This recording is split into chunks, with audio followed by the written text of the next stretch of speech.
Alright, we're talking about the elevator recall. We talked about the panels, the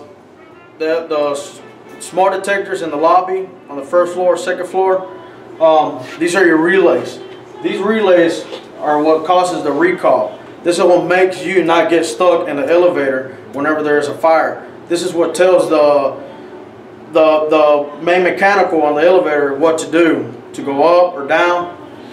You have your shunt trip, which that's what kills the power to the elevator equipment room.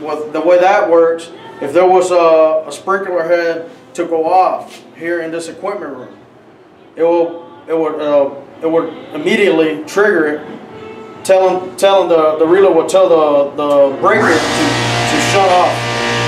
That way you won't have any kind of electrical occurrence or nobody will get a shock if there was somebody in here. It will immediately cut it off.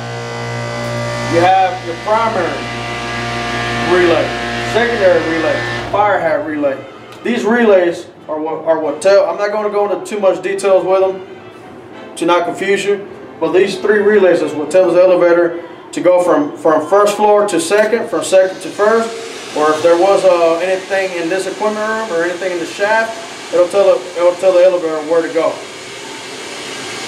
As you can see them now, it's just a little flash. It's a steady flash because they're normal. If they were to be activated, depending on which one it is, on all four of them, there will be a solid red LED. And that will indicate which one it is that is an alarm.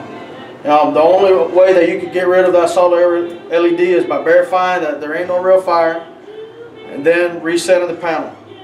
And the elevator will not work unless you reset the elevator.